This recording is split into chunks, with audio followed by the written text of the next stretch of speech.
Now is the best time to resolve the Iranian nuclear issue, yet it is also the most dangerous moment for the US, Iran, and Israel. Trump's decision will directly shape the fates of these three nations. If the US ultimately opts for a plan where B-2 bombers carry giant bunker-busting bombs to strike Iranian nuclear facilities, the ruins created by such blasts could very well become the grave that buries the hegemony of the US and Israel. What choice will Trump make? The White House spokesman stated that Trump will decide within 2 weeks whether to attack Iran. During this period, Trump must carefully weigh the pros and cons. For the US, getting Iran to completely abandon its nuclear program and accept supervision is the ultimate goal.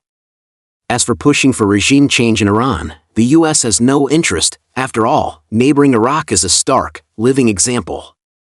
The United States has been meddling there for 21 years, spending over $2 trillion, and ultimately succeeded in turning Iraq into an anti-American country. Such a mistake is surely one the US is desperate to avoid repeating. Israel, however, has different demands.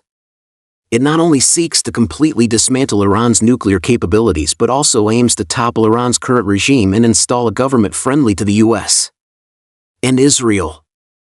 Achieving this goal would require not only US airstrikes on Iranian nuclear facilities but also the deployment of ground troops to fight the Iranian military. But times have changed. While the US military could easily overwhelm Iraqi forces in the past, today's US military would find it far from easy to withdraw unscathed from Iranian territory. Moreover, the United States today is no longer what it used to be. The Trump administration itself is facing no shortage of troubles. The first problem is a lack of money.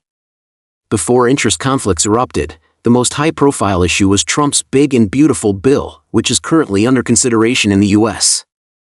Senate. According to an analysis by the Congressional Budget Office, the bill would add $2.8 trillion to the fiscal deficit, thus drawing opposition from the Democratic Party and fierce criticism from Elon Musk. However, if the deficit ceiling is not raised, the U.S. government will have no funds to repay its debts. Previously, U.S. Treasury Secretary Scott Bessent has stated that if the U.S.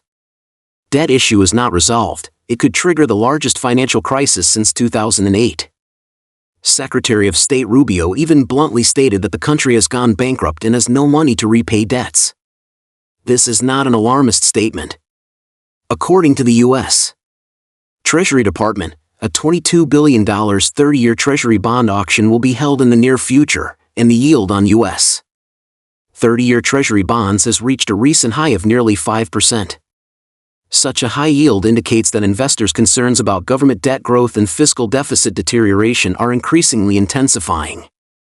The Congressional Budget Office has stated that the funds used by the Trump administration to repay debts may be exhausted between mid-August and the end of September. And the federal government will then fall into debt default. Why is there no money to repay? Data recently released by the U.S. Treasury Department shows that government fiscal revenue in May reached $371 billion, including a record $23 billion in tariff revenue, while expenditures increased to $687 billion. The main expenditure is foreign aid and war, with the fiscal deficit reaching $316 billion. The most urgent expenditure is the interest on the $36.2 trillion U.S. debt, which requires a monthly payment of nearly $100 billion. That is to say, Trump wakes up every day needing to repay over $3 billion in national debt interest. If a new war is launched now, daily military spending will increase by at least $5 to $10 billion. After all, Israel alone spends $300 million daily on defending against Iranian missiles and drones, and the U.S. military's costs for directly attacking Iran would undoubtedly be far higher. It might be manageable if the U.S.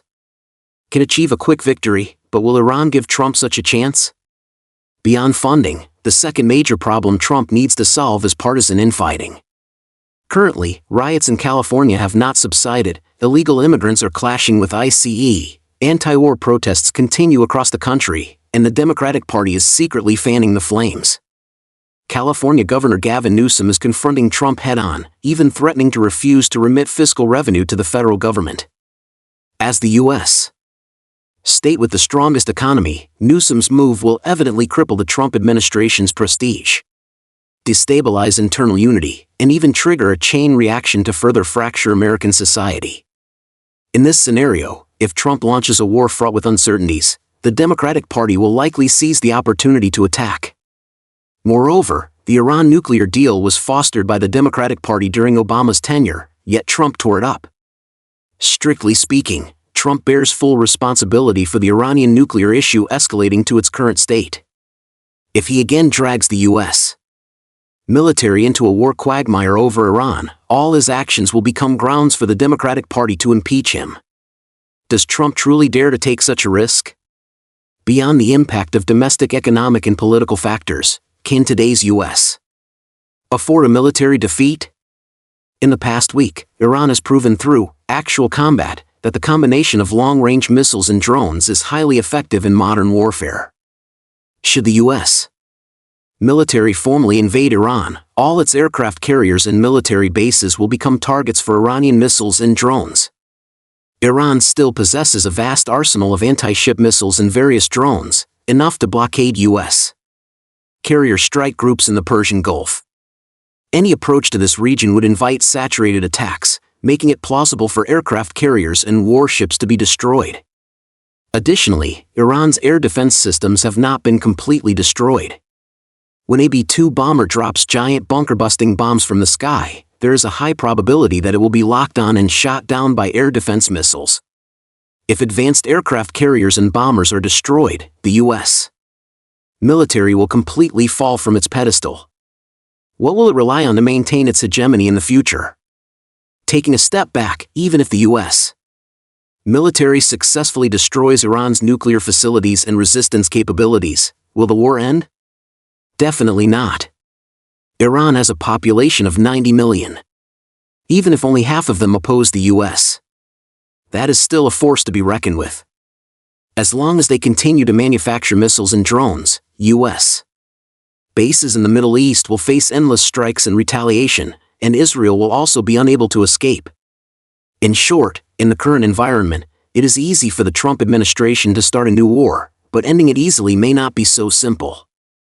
The most critical point is that there are two major powers watching closely on the sidelines. In fact, they also hope that the U.S. military will fall into a prolonged war of attrition, and may even add insult to injury at critical moments. If Trump cannot foresee this, then a huge failure will inevitably await him. What are your thoughts on this? Welcome to leave your comments and discuss in the comment section.